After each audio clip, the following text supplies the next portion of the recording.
Hello everyone, welcome to विद्या नीर classes. जैसे कि आप सबको पता है, हमने ये सीरीज स्टार्ट की थी जहाँ पे हम एमसीक्यूज को सॉल्व कर रहे हैं। 92 तक हमने कवर किए थे लास्ट वीडियो में पॉलिटी के।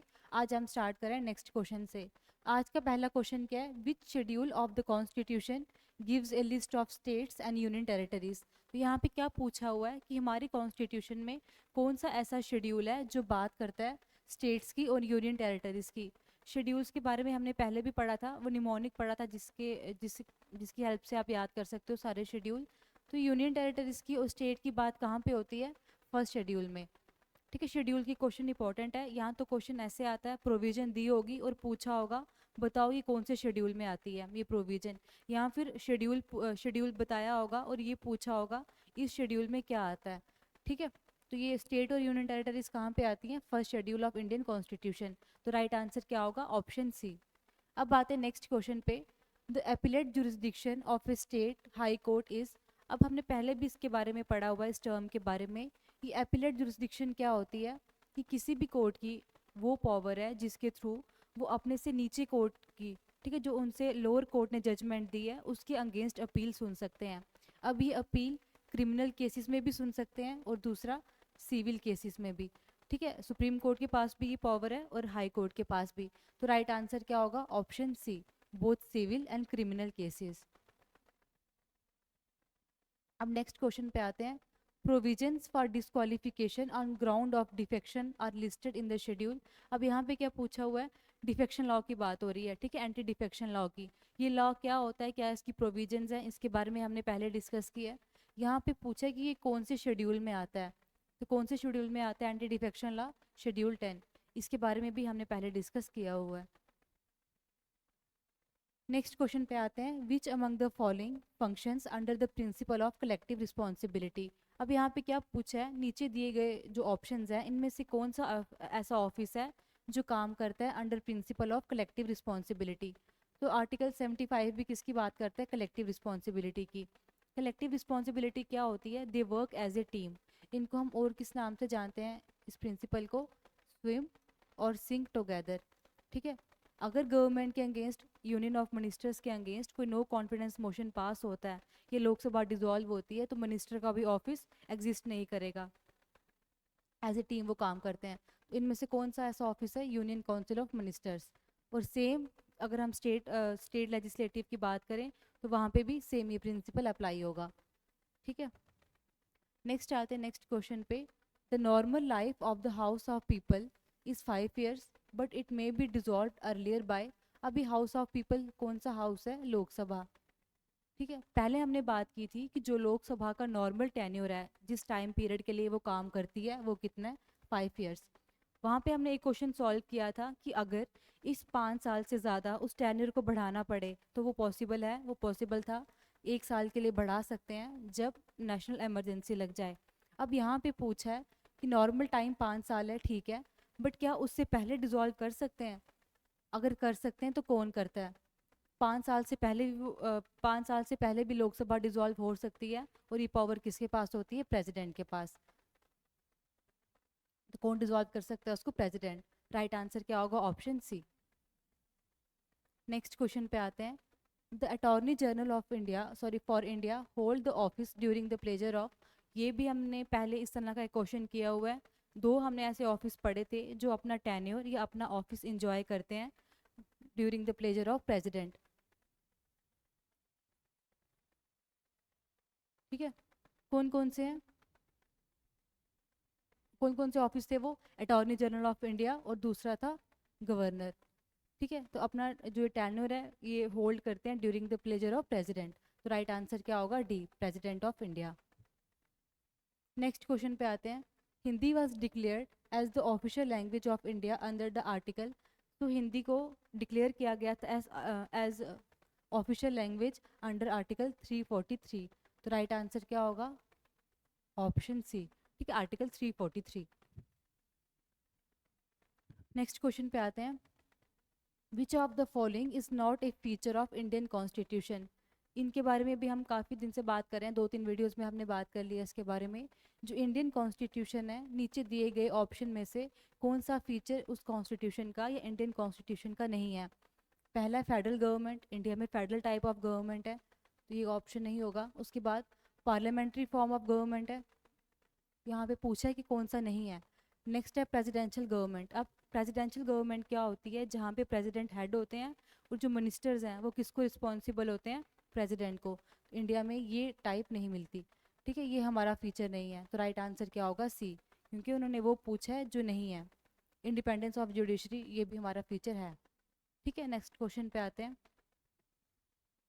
Can the prime minister induct into his cabinet one who is not a member of parliament. अब यहाँ पे क्या पूछा है, जो प्राइम मिनिस्टर हैं जब वो काउंसिल ऑफ मिनिस्टर्स बनाएंगे, मिनिस्टर सेलेक्ट करेंगे, क्या वो किसी ऐसे मेंबर को, एक ऐसे पर्सन को अपने कैबिनेट में ले सकते हैं जो पार्लियामेंट का मेंबर नहीं है।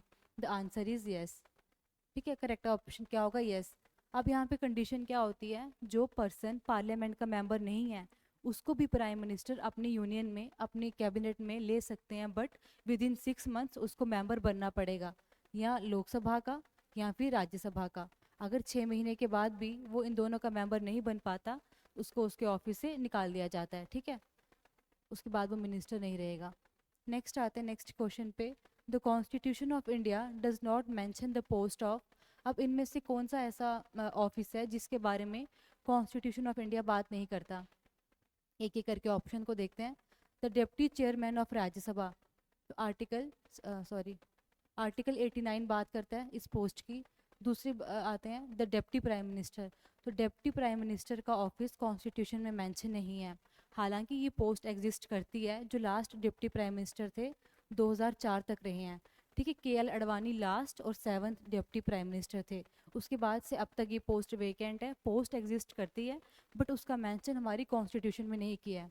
नेक्स्ट है डिप्टी स्पीकर, ये भी मेंशन किया हुआ है, लोकसभा में 2 पोस्ट हैं, स्पीकर और डिप्टी स्पीकर की। उसके बाद deputy speaker of state legislative assembly, तो ये जो डिप्टी स्पीकर की पोस्ट है ये लोकसभा में भी है, पार्लियामेंट में, उसके बाद ये स्टेट लेजिस्लेटिव असेंबली में भी है। तो राइट आंसर क्या होगा, बी। नेक्स्ट क्वेश्चन पे आते हैं। The speaker of Lok Sabha is elected by. अभी स्पीकर को कौन इलेक्ट करता है जब नई लोकसभा चुन के आती है, तो जो लोकसभा के मेंबर होंगे, ठीक है, विद इन दोज मेंबर्स वो एक को क्या सेलेक्ट करेंगे एज ए स्पीकर। तो राइट आंसर क्या होगा, all all the members of Lok Sabha. अब 2 और पॉइंट आप यहाँ पे याद करना। अब हमने ये पढ़ा कि इनको इलेक्ट करता कौन है, मेंबर्स ऑफ लोकसभा। उसके बाद जो इनकी इलेक्शन है, जो स्पीकर की इलेक्शन है वो कंडक्ट कौन करता है, मतलब वो इलेक्शन कौन करवाएगा, प्रेसिडेंट। इलेक्शन प्रेसिडेंट करवाएंगे, और इन केस अगर स्पीकर को रिज़ाइन करना पड़े अपनी पोस्ट से, तो इलेक्शन बेशक प्रेसिडेंट ने करवाई है, लेकिन वो अपना रेजिग्नेशन किसको देंगे, डिप्टी स्पीकर को, ठीक है। ये 2 इंपॉर्टेंट पॉइंट है। नेक्स्ट आते हैं। नेक्स्ट क्वेश्चन है, parliaments expenditure is controlled by. अब पार्लियामेंट के एक्सपेंडिचर में, एक्सपेंडिचर क्या हो गया, एक्सपेंसेस, उनके खर्चे, इसमें आता क्या है, अलाउंसेस जितने भी हैं, सैलरीज हैं, पेमेंट है, उसके बाद जो डे टू डे का एक्सपेंसेस है, स्टेशनरी का एक्सपेंस है, वो सारा कौन कंट्रोल करता है, controller and auditor general of India, ठीक है। आर्टिकल 149 बात करता है इनके फंक्शंस की, इनकी ड्यूटीज़ की। करेक्ट आंसर क्या होगा, D, controller and auditor general of India. Next आते हैं। When the Lok Sabha is dissolve, जब लोकसभा डिजॉल्व हो जाती है, चाहे टाइम से पहले चाहे अपने टाइम पे, the speaker continues in office till a new. अब क्या होता है, जब पुरानी लोकसभा डिजॉल्व हो जाती है और न्यू लोकसभा चुन के आएगी, लेकिन जो पुराने स्पीकर होंगे वो तब तक अपना ऑफिस कंटिन्यू करेंगे जब तक न्यू लोकसभा अपने सेशन में नहीं बैठती, ठीक है, फर्स्ट डे उनकी सेशन नहीं होती, तब तक पुराने स्पीकर अपना ऑफिस कंटिन्यू करेंगे। राइट आंसर क्या होगा, नहीं, speaker, speaker is elected when the new house meets, ठीक है, जब तक न्यू हाउस जो चुन के आया, न्यू लोकसभा जो चुन के आई है, जब तक वो अपनी पहली मीटिंग कंडक्ट नहीं करेंगे तब तक पुराने वाले स्पीकर ही अपना ऑफिस कंटिन्यू करेंगे। नेक्स्ट आता है, नेक्स्ट क्वेश्चन पे आते हैं। Which of the following states send the maximum number of members to Rajya Sabha. अब यहाँ पे बात हो रही है कि जो मैक्सिमम नंबर ऑफ सीट्स हैं राज्यसभा की, वो कौन सी स्टेट से आते हैं, वो कहाँ से है, उत्तर प्रदेश से। और जो ये रिप्रेजेंटेशन होती है राज्यसभा की, स्टेट्स की रिप्रेजेंटेशन होती है राज्यसभा में, वो किस बेसिस पे होती है, ऑन बेसिस ऑफ पॉपुलेशन, ठीक है। और सबसे मैक्सिमम सीट्स किसकी हैं अब तक, उत्तर प्रदेश की। नेक्स्ट आते हैं, which of the following is incorrect. ठीक है, यहाँ पे पूछा है कि इनमें से कौन सी जो स्टेटमेंट्स दी हैं वो इनकरेक्ट है regarding in respect of parliamentary control over the budget. अब एक एक करके स्टेटमेंट्स को देखते हैं। पहली स्टेटमेंट है, पार्लियामेंट हैज़ नो से in the preparation of the budget. अभी बड़ी कॉमन, पहले भी बात की हमने इसके बारे में, कॉमन सी स्टेटमेंट है। ये कह रहा है कि पार्लियामेंट का कोई भी कंट्रोल नहीं है बजट पे, तो ये स्टेटमेंट क्या है, इनकरेक्ट है। ठीक है, जो बजट की इनेक्टमेंट है, जो बजट इनेक्ट होता है उसमें मैक्सिमम कंट्रोल ही किसका होता है, पार्लियामेंट का। जितनी भी ग्रांट्स पास होंगी, ठीक है, फर्दर जो भी प्रोसीजर होगा वो कौन करेगा, पार्लियामेंट। एक बार बाकी स्टेटमेंट्स को भी देख लेते हैं। Parliament has the power to increase the expenditure charge on the consolidated fund of India.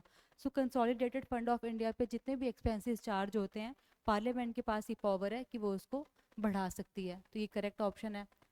Next है, parliament has no power to impose a tax without the president recommendation.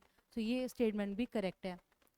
Taxi से लेके जितने भी काम हैं उनको एबॉलिश करना, आल्टर करना, उसके बाद टैक्स को रेमिट करना, ठीक है, वो पार्लियामेंट कर सकती है, लेकिन कब, after the recommendation of president. ये भी करेक्ट स्टेटमेंट है। नेक्स्ट है, parliament can not increase A tax without the president recommendation. अभी जैसे हमने पीछे बात की कि कोई भी टैक्स को पार्लियामेंट इंक्रीज नहीं कर सकती without the recommendation of president. Basically ये दोनों क्या हैं, टाइप ऑफ मनी बिल्स। ठीक है, इनको कब पार्लियामेंट इंट्रोड्यूस कर सकती है, with prior recommendation of president. So ये भी करेक्ट स्टेटमेंट है, ये भी करेक्ट है, ये भी करेक्ट है। इनकरेक्ट कौन सी है, पहली वाली। हमने बतानी कौन सी है, इनकरेक्ट वाली। राइट ऑप्शन क्या होगा, ए। नेक्स्ट क्वेश्चन पे आते हैं। What is the minimum percentage of seats a party should get to be recognised as a opposition party in the legislature. तो यहाँ पे क्या पूछा है, किसी भी पार्टी को मिनिमम कितने परसेंट सीट्स चाहिए अगर उनको रिकॉग्नाइज होना है as a opposition party, as an opposition party. तो ऐसी कोई भी लिमिट हमारे कॉन्स्टिट्यूशन में मेंशन नहीं की गई है। आंसर क्या होगा, no such limit, none are the above, option D. Next question पे आते हैं। Which of the following statements regarding the office of speaker is correct. इनमें से कौन सी ऐसी स्टेटमेंट है जो करेक्ट है regarding the office of speaker.